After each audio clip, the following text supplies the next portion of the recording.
Je vois qu'il est 10 heures. Bonjour à tous. Bonjour à tous, donc bienvenue à ce webinaire pour traiter l'actualité des filières volailles, l'actualité des œufs pardon, et du lapin. Donc je suis Maëva Gigour, rédactrice en chef de filière avicole, et je suis là pour poser vos questions, relayer vos questions à Simon qui va réaliser la présentation. Et on remercie donc les sponsors Biochem, CCPA et Tecna pour ce webinaire. Donc Simon, je te laisse présenter le programme. Merci Maëva. Effectivement, hier c'était volaille de chair et aujourd'hui on va vous présenter le marché des œufs ovoproduits en France et dans le monde dans une première partie, et puis le lapin dans une seconde partie. Alors déjà peut-être pour rappeler, pour ceux qui étaient déjà là hier, il y a pas mal de choses qui vont faire écho à ce qu'on a vu hier ensemble sur la volaille de chair. Donc rappel de l'épisode précédent sur les œufs. C'est l'année 2022 qui a été l'année de la triple crise, hein, crise à la fois Covid-19 avec tous les impacts qu'on a encore en tête, la crise IAHP pour les filières volailles et les œufs n'ont pas été épargnés, et puis enfin la guerre en Ukraine qui a concerné un peu tous les intrants, une flambée des prix des intrants. Alors 2023, comment se comporte 2023 par rapport à 2022 sur la crise Covid-19? On va dire elle est quand même derrière nous, on est beaucoup retrouvé au retour de tendances d'avant Covid. Donc il n'y a plus beaucoup de reliquats, il peut y en avoir quelques-uns, mais de ce qui s'est passé pendant la crise Covid-19, on le verra sur pas mal de courbes, en fait, on est vraiment revenu aux tendances qu'il y avait avant. Pour l'IAHP, par contre, là, il y a encore pas mal d'impact sur ce qu'on connaît aujourd'hui. Il y a eu encore des foyers, il n'y a pas eu de vague de l'ampleur de 2022 pour le moment. Et puis, il y a bien sûr la vaccination des palmipèdes qui vient de démarrer pour l'automne. Et puis enfin, sur le conflit en Ukraine, donc ça avait entraîné une flambée des prix, on y reviendra l'année dernière. Il y a une certaine détente, hein, qu'on met un peu entre guillemets, parce qu'on reste quand même sur des montants très élevés, mais on est plutôt quand même sur des courbes qui redescendent, que ce soit sur les matières premières ou sur l'énergie, avec une inflation qui est moins élevée, on le verra aussi, mais qui continue quand même à être plus importante que ce qu'on avait connu dans les années précédentes. Et donc tout ça, forcément, ça a un impact à la fois sur la production et sur la consommation. Alors au sommaire, donc d'abord on va revoir un petit peu le contexte des matières premières, puis la consommation d'œufs et ovoproduits, en France notamment, le marché européen des œufs et des ovoproduits, et la production en France avec des premières prévisions sur 2023. Donc sur le contexte matières premières, donc ce que vous voyez là sur les deux graphes, donc à gauche c'est le graphique pour le blé, à droite pour le maïs, et vous avez en rouge, je vais mettre le pointeur, vous avez en rouge en fait l'évolution pour 2023. Et donc on voit par exemple pour le blé, en 2022 on avait la courbe noire, donc on était extrêmement élevé, hein, on a eu des pics à plus de 400 €. Pour 2023, on a démarré l'année avec des montants relativement élevés, mais on est plutôt redescendu et on s'approche en fait de la courbe de 2021, sachant qu'on est quand même encore très très loin des moyennes des années précédentes qui étaient bien en deçà. Pour le maïs, c'est un peu la même chose, avec une courbe de 2023 qui a démarré aussi à peu près autour des 300 € et qui est descendue depuis, et qui est même légèrement en deçà de la courbe de 2021 et bien en deçà de celle de 2022 qui était extrêmement élevée. Alors pourquoi en fait il y a cette détente sur les cours? On y reviendra un petit peu sur la partie ukrainienne, mais en fait on va dire on retrouve les fondamentaux de marché, c'est-à-dire en gros que comme les récoltes ont été plutôt bonnes dans la plupart des pays fortement producteurs de ces matières premières, ça peut être le cas notamment par exemple pour les céréales en Europe, pour le Brésil sur le maïs et sur le soja qu'on verra ensuite, qui permet en fait d'avoir moins de tension sur les prix. Et puis, pour l'instant, on va dire le conflit russo-ukrainien qui ne vient pas trop entacher par rapport à ce qu'il avait pu faire l'année précédente, de nouvelles flambées de prix, même si on verra, il y a des grosses incertitudes sur la mer Noire. Sur le tourteau de soja et le tourteau de tournesol, je ne vais pas développer plus que ça, puisque c'est un peu les mêmes tendances qu'on retrouve, avec quand même des prix qui sont légèrement supérieurs à ceux de 2021. On n'est pas redescendu, on est plus bas que 2022, mais on n'est pas redescendu quand même au niveau de 2021. Les tourteaux de tournesol, hein, vous savez, le tournesol est notamment très fortement produit en Ukraine, donc là on a aussi des impacts des impacts du conflit. Et puis, il y a la progression pour ces oléagineux, c'est sur le débouché biocarburant qui continue de croître et qui maintient les prix assez élevés. Alors justement, sur les exportations céréales mer Noire, on vous avait remis là, donc pour ceux qui étaient là hier, c'était un peu le même sujet, hein, sur l'incertitude en fait de ces exports depuis la mer Noire. Pour rappel, 30% du commerce mondial du blé transite par la mer Noire avec deux gros pays producteurs et exportateurs que sont l'Ukraine et la Russie, justement. Et l'accord a permis jusqu'à aujourd'hui l'exportation de 33 millions de tonnes de céréales jusqu'à sa date de suspension. Donc, dans les épisodes précédents, en fait, il y a eu, suite au conflit, au démarrage du conflit en début 2022, il y a eu en juillet 2022, en fait, une signature d'un accord entre l'Ukraine, la Russie, et tout ça sous égide ONU et piloté par la Turquie, pour en fait permettre que les Russes permettent en gros aux Ukrainiens de pouvoir exporter, de sortir leurs céréales des ports ukrainiens de la mer Noire vers d'autres pays, pour pouvoir sortir ces céréales. Et en fait, cet accord avait été signé pour 120 jours et il pouvait être reconduit par tacite reconduction plusieurs fois, sauf s'il y avait une énonciation d'une des parties. Il a été prolongé effectivement plusieurs fois, alors d'abord aussi par des périodes de 120 jours, puis de 60 jours. Et puis en fait, le 17 juillet 2023, il n'y a pas eu de renouvellement de l'accord, puisque la Russie, qui avait déjà menacé plusieurs fois de mettre fin à cet accord, a décidé en fait unilatéralement d'arrêter, considérant que plusieurs conditions n'étaient pas respectées, notamment les exportations de ses propres produits, que ce soit en céréales, mais aussi particulièrement en engrais, et puis d'autres demandes, notamment le retour des banques russes dans le système international SWIFT, qui permet en fait de tracer enfin comment dire, de donner une légitimité dans les transferts, et que pour l'instant la Russie avait été exclue. Et donc en fait, en fin août 2023, donc un peu plus d'un mois après la fin de l'accord, du coup la Russie, qui avait menacé de bombarder en fait les ports ukrainiens puisqu'il n'y avait plus d'accord, a détruit environ 270 000 tonnes dans les ports ukrainiens en rebombardant notamment tous les ports d'Odessa, on en a pas mal entendu parler. Mais néanmoins, l'Ukraine a persévéré et a continué d'exporter. Le 23 septembre, il y a eu le premier cargo qui est parti d'Ukraine avec 3000 tonnes de céréales et qui a été débarqué en Turquie. Et depuis, il y en a eu d'autres qui ont suivi. Et donc, l'Ukraine a repris néanmoins ses exportations avec quand même un risque non négligeable, déjà que les bateaux soient bombardés, les ports soient bombardés. Et pour l'instant, il n'y a pas de retour encore dans cet accord. La Russie a laissé entendre que elle était prête à renégocier si ces conditions étaient acceptées. Donc pour l'instant, on va dire qu'il y a une certaine détente, puisque dans les fondamentaux, les marchés retrouvent de la production, surtout après une année 2022 où il y avait eu pas mal de pays qui avaient souffert de sécheresse, et notamment dans toute la zone européenne. Donc là, on va dire qu'il y a eu de la production, donc ça c'est plutôt favorable pour une détente sur les marchés. Par contre, cette épée de Damoclès sur la mer Noire laisse quand même planer un peu le doute sur la possibilité que ça se maintienne sur du long terme. Alors ça a forcément des conséquences sur l'indice matières premières Italie.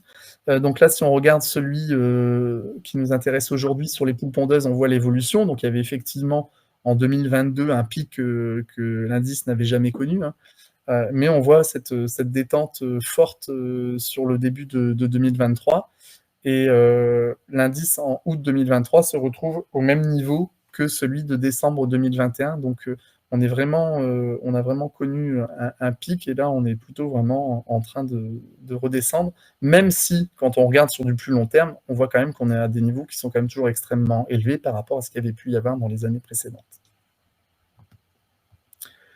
Si on regarde la comparaison des prix aliments de ce qui peut se produire dans les autres pays européens, que sont l'Allemagne, les Pays-Bas, la Pologne, l'Espagne ou l'Autriche, et qu'on regarde sur du long terme l'évolution de ces indices aliments par rapport à l'indice matières premières Italie en France, on voit effectivement qu'il y a peu ou prou des tendances qui se suivent entre ces différents pays, avec des évolutions qui ont été très fortes entre 2022 et 2021 qui vous sont rappelées en dessous, mais par contre, plutôt des retours à la baisse sur les 6 premiers mois de 2023 par rapport à 2022, sachant que 2022 était extrêmement élevé.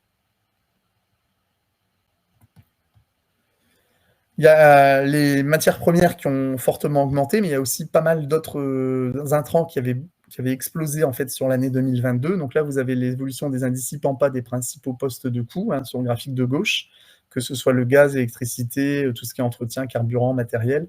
Donc tout avait vraiment flambé en 2022. Et là, on voit, alors certains restent à des niveaux élevés, d'autres ont quand même bien redescendu. Donc là, il y a un peu d'hétérogénéité selon les intrants, mais on est quand même plutôt dans une tendance à la baisse, mais toujours pareil, hein, dans un contexte quand même où, même si on est à la baisse, on reste dans des niveaux extrêmement élevés par rapport à ce qu'on a connu dans le passé. Et c'est ce qu'on retrouve sur le graphique de droite quand on regarde les évolutions en relatif. Donc là, c'est en l'évolution en orange clair entre 2022 et 2020, et en orange foncé entre juin 2023 et juin 2022. Donc on voit qu'entre 2022 et 2020, tout avait augmenté, alors de façon plus ou moins forte selon les indices, selon les intrants. Mais par contre, entre juin 2023 et juin 2022, là, il y a pas mal de produits qui ont baissé, et puis d'autres, par contre, qui se sont maintenus de façon élevée. Donc là, on a un peu une hétérogénéité. Tout n'a pas réagi de la même manière. Mais certains, notamment sur les coûts de l'énergie, là, on est descendu assez fortement par rapport à ce qu'on avait connu l'année précédente. Alors sur l'inflation, vous savez qu'on est dans une période où l'inflation est forte par rapport à aussi des années, on va dire, presque atypiques, hein, entre 2016 et 2021, où il y avait quasiment pas d'inflation en France et dans toute la zone euro. Donc là, je vous ai mis à l'écran en fait une prévision de la Banque centrale européenne sur l'évolution de l'inflation, donc l'indice des prix à la consommation sur 2023, 2024 et 2025. Donc on voit qu'après le pic de 2022, on est plutôt sur une tendance à la baisse. Et dans les prévisions, vous voyez que l'écart type est important selon les modèles de projection, mais on se situerait entre quasiment pas d'inflation, proche de zéro, jusqu'à 4%, donc avec plutôt une médiane autour des 2% d'inflation. Donc bien moins que le pic qu'on avait pu connaître à 10% d'inflation. Et là, on est bien sur l'inflation, tout biens et produits confondus, hein. On n'est pas spécifiquement sur l'alimentation. Donc maintenant, on va faire un focus sur la consommation des œufs et des ovoproduits en France. Donc sur la consommation des œufs, ce dont on peut se réjouir en fait, hein, c'est que la consommation des œufs depuis un certain nombre d'années maintenant, elle est en évolution constante. Si on regarde la consommation d'œufs par an par habitant, que ça soit, on fait la somme des deux, hein, les œufs coquilles et les ovoproduits, quand on regarde la globalité. Et donc là, on était autour des 220 œufs là, dans ces dernières années, et on devrait encore augmenter en 2023. Donc, il y a différentes projections, mais celle qui est présentée ici, donc à 224 œufs par an par habitant. Donc, on continue d'avoir une croissance sur la consommation.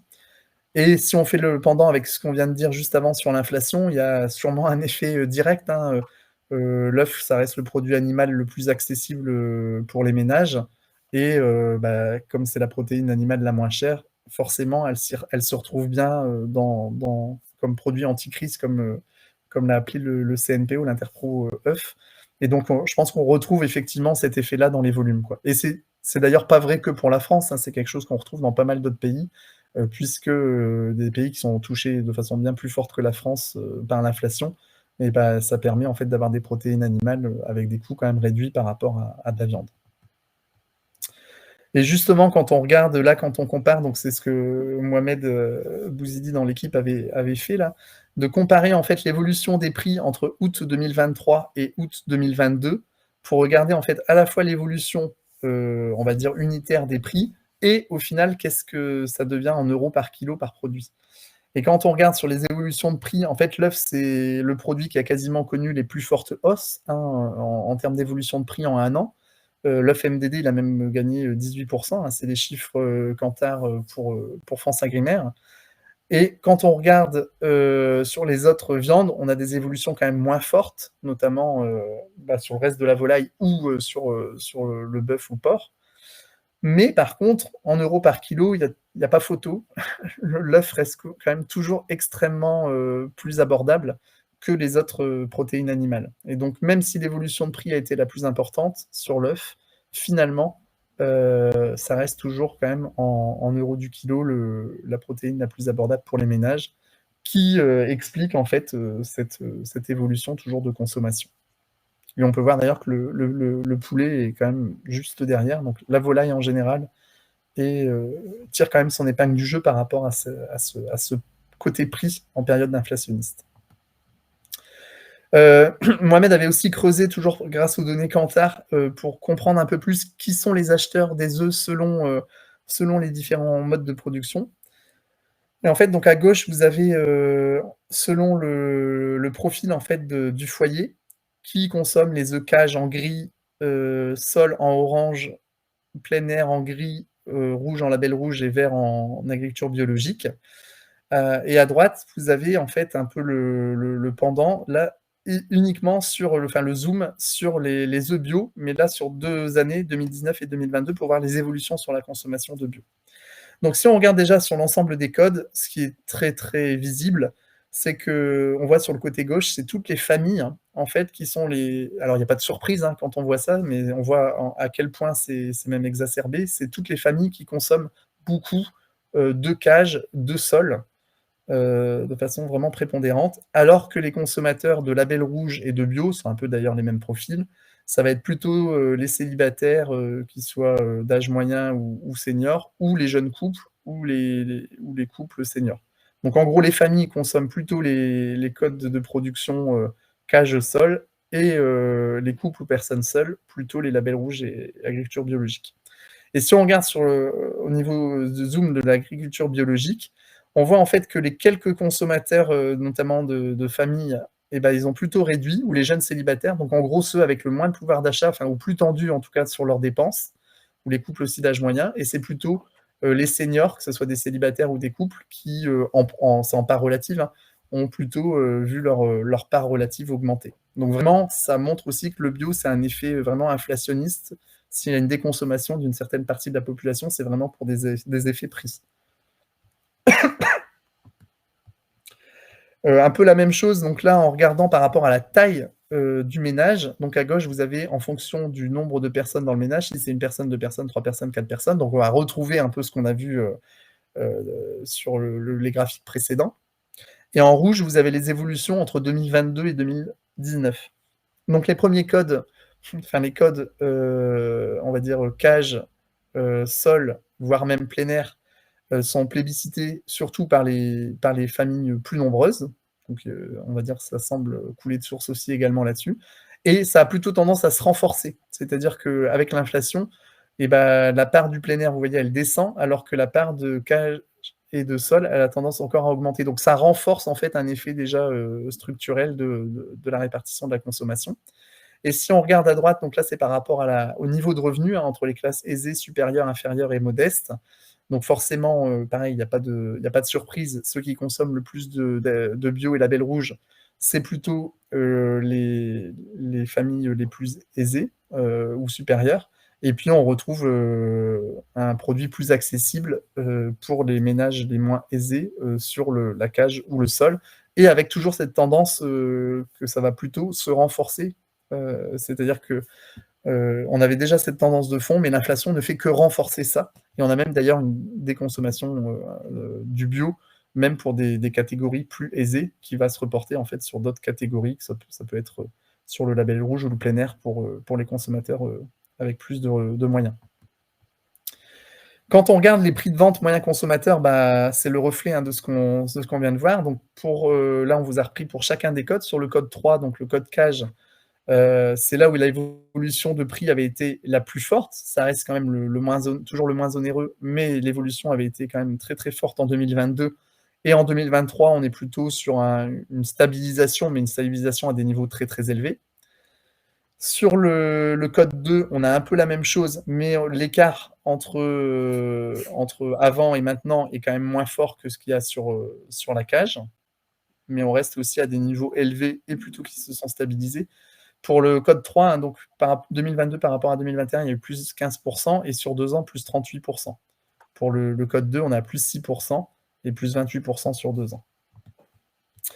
Sur les codes 1 hors label rouge ou le code 0, donc agriculture biologique, on retrouve hein, ces mêmes physionomies de graphes avec vraiment l'évolution de 2022 très linéaire et une pente très forte. La stabilisation plutôt sur 2023, mais à un niveau très élevé, avec des évolutions de prix. Donc là, c'est plus 17% sur le code 1 et plus 22% sur le code 2. Donc par rapport aux 38% qu'on a vu sur le code 3 et 28% sur le code 2. Alors on n'est pas dans les mêmes niveaux de prix forcément, mais l'évolution en part relative, on va dire, elle a été moins forte, moins marquée que par rapport au code précédent. Donc légèrement moins inflationniste, mais on atteint quand même des niveaux de prix très élevés. Si on regarde là sur 2023, donc attention, hein, là on est sur 2023, on est sur 8 périodes sur les 13, donc il faudra consolider ça à la fin de l'année quand on aura l'intégralité des données pour l'année passée, pour l'année 2023. Donc quand on regarde en orange clair, vous avez les volumes, et en orange foncé, vous avez les prix. Donc sur l'évolution des volumes, il y a deux codes qui voient leur volume continuer de baisser. C'est la cage pour l'effet, on va dire, transition vers la fin de la cage, les éleveurs cage qui s'arrêtent ou qui se convertissent vers d'autres modes de production par rapport à des renouvellements de contrats ou autres. Et donc là, on a quand même une perte importante en volume. Par contre, l'évolution de prix, parce que comme ça reste très demandé sur le marché, l'évolution de prix est la plus forte sur ce code de production. Et sur la bio, là, on a des pertes de volume, mais vraiment là directement liées à l'inflation, parce que ça devient un produit qui est trop onéreux pour une partie de la population, qui va se détourner du coup vers d'autres codes de production. Et donc l'évolution de prix, alors là, elle est un peu plus marquée en 2023, mais en 2022, puis on venait de le voir juste avant, elle a été moins marquée en part relative en bio que sur les autres segments, puisque l'adéquation offre-demande n'était pas respectée, on va dire, puisqu'il y avait beaucoup de bio pour le marché par rapport au volume débouché. Et puis, donc, si on regarde, là, c'est juste sur une seule période, donc à prendre avec encore plus de pincettes. Là, c'est que sur le mois de juillet, enfin, la période 8. Là, c'est des données de IRI, du panéliste IRI. Et donc là, on voit en fait qu'on retrouve un peu le même phénomène, c'est-à-dire diminution des volumes en cage et en bio, et par contre, les évolutions de prix les plus fortes sur la cage, et là également sur le sol, mais pareil, à prendre avec des pincettes, puisqu'on n'est que sur un seul mois. Donc sur le marché, donc maintenant on va regarder le marché européen des œufs aux produits, et on verra après donc la production en France.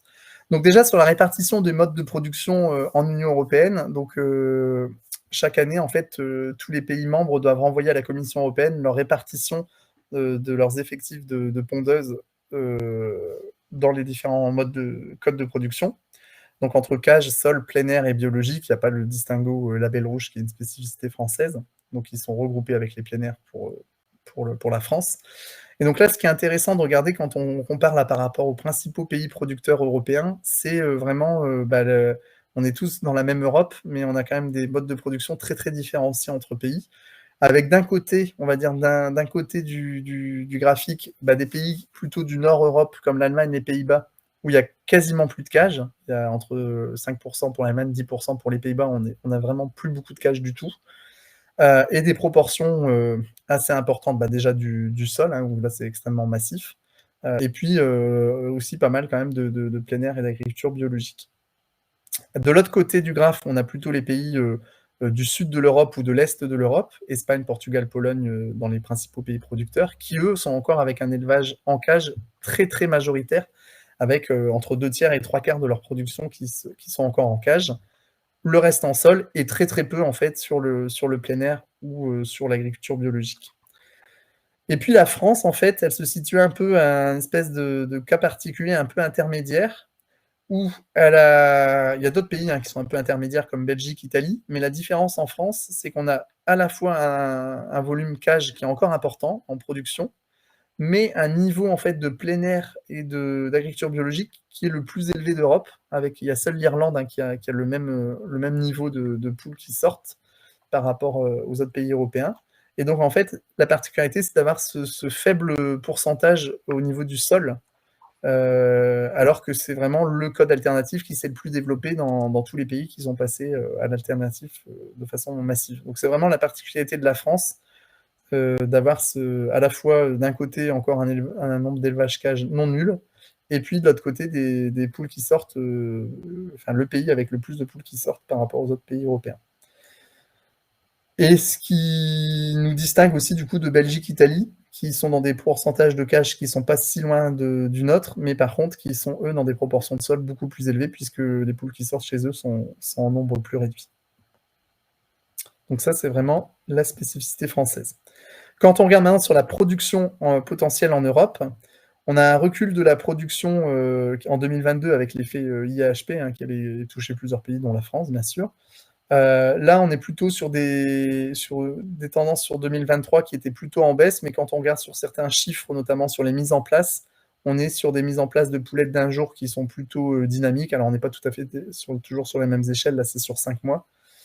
Et là, c'est les estimations sur l'année pour 2023, basées sur le premier semestre de 2023, et on est plutôt avec des évolutions qui sont un peu différentielles selon les pays, mais plutôt, on va dire, en stabilisation, voire en légère baisse pour la moyenne européenne. Donc, globalement, on va dire, il y a une production qui est toujours pas redécollée au premier semestre, mais dans les prévisions, on estime que sur le second semestre, ça devrait reprendre. Si on regarde toujours sur la production en Europe, la comparaison entre les principaux pays producteurs, la France, qui était principal pays producteur en 2021, avait décroché et était passé, alors pas très très loin derrière, tout ça est un peu dans un mouchoir de poche entre les premiers pays producteurs, et donc était passé l'année dernière derrière l'Allemagne, et devrait retrouver en 2023 sa position du premier rang pour la production d'œufs en Europe, puisque 2022 avait été vraiment l'épisode IHP qui avait handicapé la production française, avec une baisse de moins 8% de 2022 à 2021, alors qu'on devrait retrouver en France, dans les prévisions, et avec un retour sur le second semestre, comme je l'ai dit, on devrait être à 3,8% sur l'année 2023 par rapport à 2022. Quand on regarde effectivement les pays, entre 14,7% de la production d'œufs faite en France, 14,1% en Allemagne, 14% en Espagne, on voit que tout ça, c'est quand même très très proche. Il n'y a pas vraiment un pays qui se distingue beaucoup. On a, on va dire, à plus de 10% de la production européenne, on a 1, 2, 3, 4, 5, 6 pays qui sont entre 14,7 et 11,1% de la production européenne.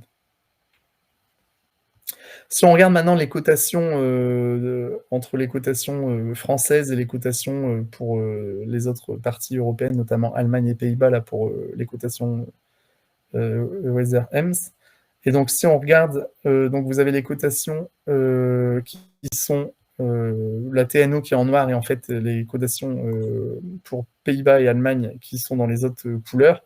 On voit qu'on a une tendance qui est quand même très très similaire, avec peut-être une TNO légèrement plus forte que les cotations du Nord-Europe, mais avec une forte baisse, avec une offre qui avait été retrouvée, et notamment on verra aussi sur l'Ukraine, qui a eu un impact aussi sur le prix. On a vraiment une chute importante, on va dire, en 2023, mais après, pareil, une année 2022 où on avait eu une hausse quasiment continue.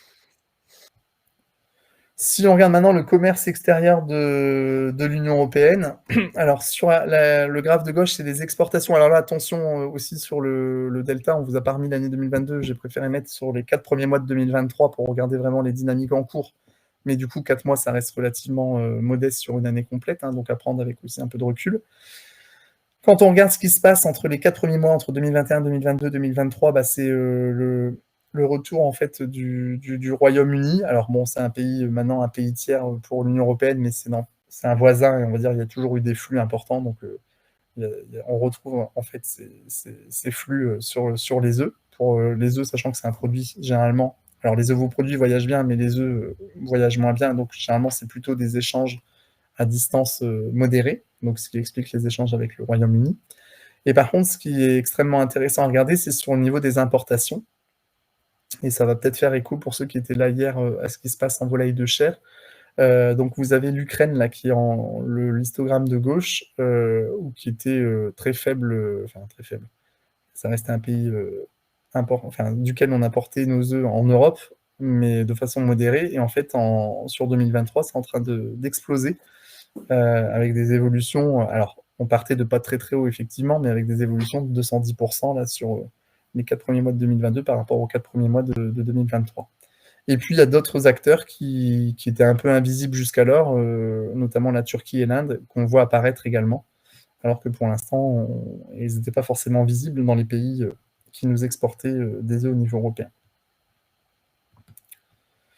Quand on regarde la place de l'Ukraine dans les imports de l'UE, si on fait un peu le focus, donc là, Mohamed s'est amusé à faire ça, de regarder de façon plus détaillée quels sont alors mois par mois, quels sont les pays en fait qui importent depuis l'Ukraine. Donc vous avez en fait en haut, vous avez les Pays-Bas. Donc Pays-Bas et Pologne qui sont sur le haut de l'histogramme. Donc on voit que ça fait un petit moment depuis quasiment le début du conflit où ils importent depuis l'Ukraine. Mais là, depuis le début de 2023, en fait, pourquoi il y a aussi une hausse forte, c'est qu'il y a les imports relatifs pour la Pologne, Lettonie, Pays-Bas ont plutôt eu tendance à baisser, mais par contre, il y a d'autres pays d'Europe de l'Est qui sont arrivés, Bulgarie, Roumanie, Tchéquie, et puis des pays d'Europe du Sud, Italie et Grèce également, qui étaient quasiment invisibles sur les imports depuis l'Ukraine et qui commencent à importer aussi depuis cette origine-là. Et donc là, c'est sur 8 mois de 2023, tout à l'heure c'était sur les 4 mois, donc on a plus 136% là sur l'Ukraine, si on met sur 8 mois, ce qui devient du coup le premier fournisseur de l'Union européenne en œufs coquilles et ovoproduits liquides. Pour rappel aussi, sur la Lettonie, hein, il y a deux groupes majoritaires sur la production d'œufs en Ukraine, Ovostar et Avangar. Et en fait, Ovostar a aussi une usine en Lettonie qui explique aussi des flux entre ce pays-là et l'Ukraine. Donc, en fait, pourquoi c'est intéressant de regarder ça? Déjà, c'est le risque de report de flux, hein, notamment quand on sait que la Pologne, qui est un pays qui exporte aussi pas mal d'œufs de façon générale, ou les Pays-Bas, qui sont un pays exportateur de tout, s'ils importent de ces pays-là, il y a forcément des effets dominos sur des réexports au sein de l'Union européenne. Alors que ce soit, ça peut être aussi des fois sous forme de vos produits, pas forcément sous forme de coquilles. Alors, hier, il y avait eu la question, on n'avait pas le graphique, mais on l'a là pour les œufs. En fait, quand on regarde la comparaison, alors bon, la droite noire, c'est un peu décalé. Normalement, elle devait être au niveau de l'Union européenne à 27. Quand on regarde le prix en fait de l'offre des œufs cages, donc là, c'est des études de Wageningen, c'est sur du rendu Allemagne, hein, donc c'est pas du rendu France, mais la comparaison est néanmoins intéressante. On compare les prix en fait entre le coût de production, ce qu'on intègre sur le transport et sur les droits de douane. En fait, on voit que sur l'Union européenne à 27, les Pays-Bas, la France sont quand même relativement proches les uns des autres pour du rendu Allemagne. Et l'Ukraine, quand on ajoute les droits de douane habituels, se retrouve quand même moins compétitif que les voisins européens. Mais si on enlève les droits de douane, et vous savez que donc, les droits de douane ont été suspendus d'abord pour 1 an, puis pour une année supplémentaire avec l'Ukraine, on va dire, pour les soutenir dans cette phase de guerre. Et en fait, cette suppression des droits de douane rend les œufs en fait, ukrainiens extrêmement compétitifs sur le marché européen. Et quand on regarde sur les autres origines, en fait, déjà, les coûts de transport sont plus élevés. L'Ukraine a aussi la particularité d'être vraiment proche de l'Europe, hein. Enfin, c'est vraiment un pays frontalier de l'Union européenne. Et sans les droits de douane, du coup, elle se retrouve extrêmement compétitive et beaucoup plus que d'autres pays exportateurs. Ce qui explique en fait ces évolutions en très forte hausse d'origine ukrainienne.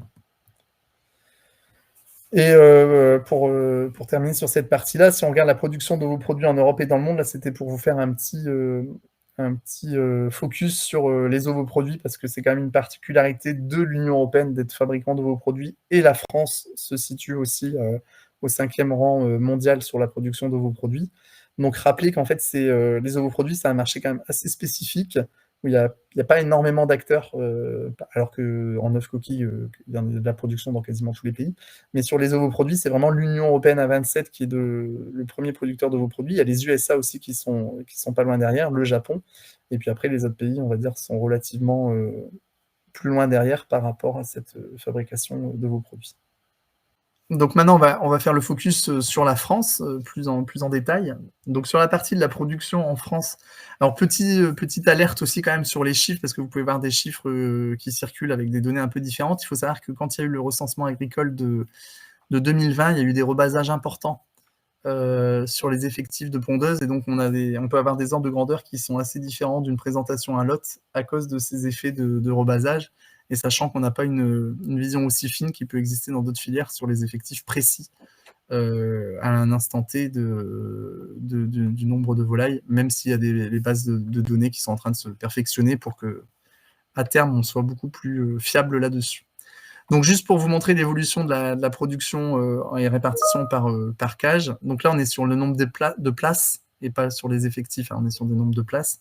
Et donc, on a à peu près 16 millions de places en cage aménagées encore en 2022. 15 millions en sol, 15 millions 8 en plein air et 9,6 millions en bio et 2 millions en label rouge. Donc ça illustre bien, un peu comme on a vu tout à l'heure sur la conso, cette belle répartition, on va dire, entre modes de production. Sur les indicateurs de production, donc il y a eu une forte hausse des mises en place en juin 2023, mais parce qu'il y a des effets un peu là, il y a des effets yo-yo un peu qui fait que d'un mois sur l'autre, on peut avoir des fortes baisses comme des fortes hausses.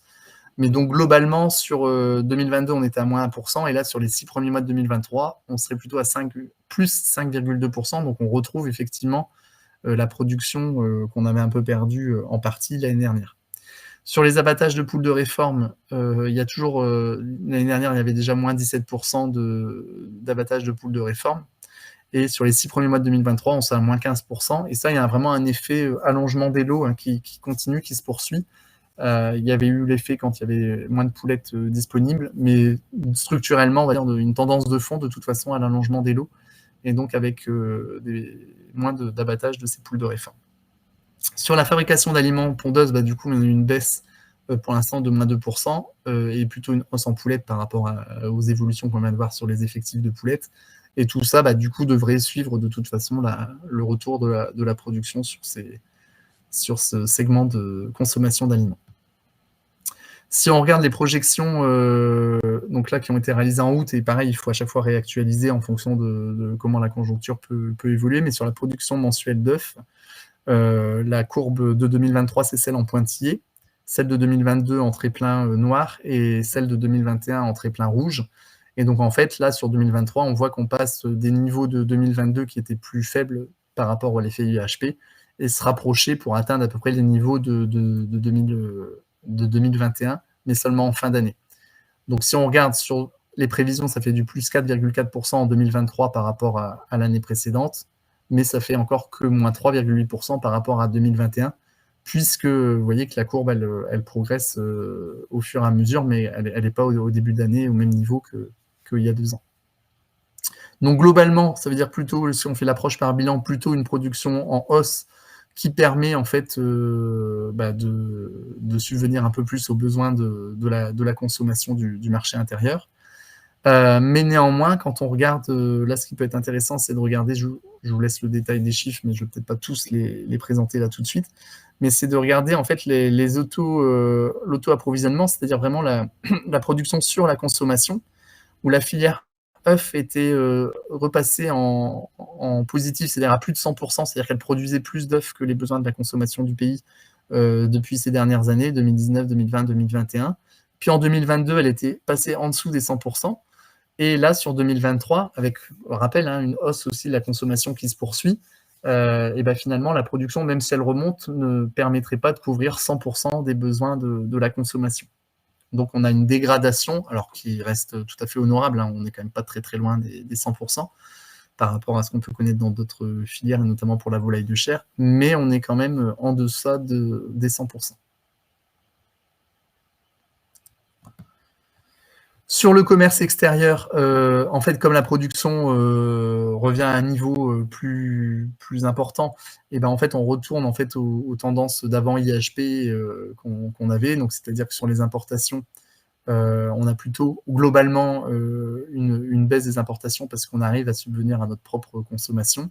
Et puis sur les exportations, en fait, là, on a des baisses, mais là, c'était un peu lié conjoncturellement avec certains pays. Et là, on retrouve une production pour notre propre consommation. Si on regarde le solde, donc, qui était plutôt favorable jusqu'en 2021, donc le solde, le différentiel entre exportation et importation était plutôt positif dans les années 2020-2021, là, et puis depuis, il s'est dégradé. Donc même là, si on retrouve un peu de couleur avec un retour de la production, on est quand même toujours dans un solde qui est négatif. Sur les importations, Je vous avais présenté, je pense, la fois précédente, qu'il y avait vraiment les importations depuis la Pologne qui avaient un peu, enfin, qui avaient progressé très fortement. Sachant que l'Espagne, ça reste le premier pays duquel on va importer nos œufs en France. Donc là, l'Espagne reste un peu dans des tendances un peu stables, alors que la Pologne, qui avait bien augmenté, redescend fortement. Si on regarde maintenant sur les cotations TNO, donc là, vous avez en noir la courbe de 2023, en rouge celle de 2022 et en gris celle de 2021. Donc à gauche, c'est pour la TNO calibrée et à droite pour la TNO industrie. Et en fait, vous voyez, on a des choses très similaires d'ailleurs entre les deux graphes, mais on a croisé, on est retombé en dessous de ce qu'il y avait eu pour 2022. Donc 2022, on était vraiment sur une tendance haussière quasiment toute l'année, avec juste un petit décrochage vers le milieu de l'année. Et là, on est parti de très très haut, mais on est redescendu et là, on remonte à nouveau pour peut-être se rapprocher effectivement de 2022. Alors, c'est plus marqué sur la TNO industrie que sur la TNO calibrée. Et donc, on a vraiment les deux courbes qui viennent de se croiser. Donc, pour retenir sur la partie œuf, et puis après, on pourra, enfin, encore une petite phase de questions, puis après passer au lapin. Donc, en 2022, il y a l'effort de reprise qui a été freiné par l'IAHP, mais la reprise, du coup, a eu lieu en 2023, même si on voit qu'elle s'étale, en fait, plutôt sur toute l'année 2023. Donc, on va l'atteindre vers la fin de l'année 2023, mais au début de 2023, on avait encore des conséquences retard de l'IAHP. L'offre importante avait amorcé une baisse de prix qu'on vient de voir à l'instant, mais avec la rentrée, là, on a plutôt des prix qui sont partis plutôt à la hausse. On a une baisse des imports grâce à une offre abondante, même si dans le même temps, il faut rappeler quand même que l'Ukraine devient le premier pays fournisseur de l'Union européenne en œufs et aux produits. On a toujours la poursuite de la transition vers la fin de la cage, avec cette particularité française de cette répartition entre modes de production, à la fois avec le plus de plein air en Europe, mais encore un parc cage qui est loin d'être négligeable par rapport à nos voisins nord-européens qui ont quasiment plus de cage. Une consommation qui est très dynamique, et ça c'est un élément quand même très positif, mais qui reste impactée par l'inflation, mais elle est impactée par l'inflation de façon plutôt positive, dans le sens où les gens vont plutôt acheter des œufs que des produits carnés déjà d'une, donc c'est pour ça que ça fait augmenter la consommation des œufs, les œufs étant toujours la protéine bon marché, mais ça profite par contre aux codes les moins onéreux, donc les MDD, les codes 1 et 2, et plutôt défavorables aux SICO, label rouge et bio, qui prennent de plein fouet la hausse des prix. Eh ben, merci Maëva, merci à tous pour les questions. Et puis, ceux qui étaient déjà là hier ont vu. Maintenant, on vous propose de remplir directement le questionnaire de satisfaction à chaud, juste après l'intervention, avec un petit QR code. Donc, je le laisse un peu en ligne. Enfin, nous, on vous dit au revoir et bon appétit. Et on vous laisse un petit peu à l'écran le QR code pour ceux qui voudraient remplir le questionnaire tout de suite. C'est important pour nous, pour s'améliorer pour la suite et tenir compte de vos remarques. Merci à tous et bon appétit. Merci.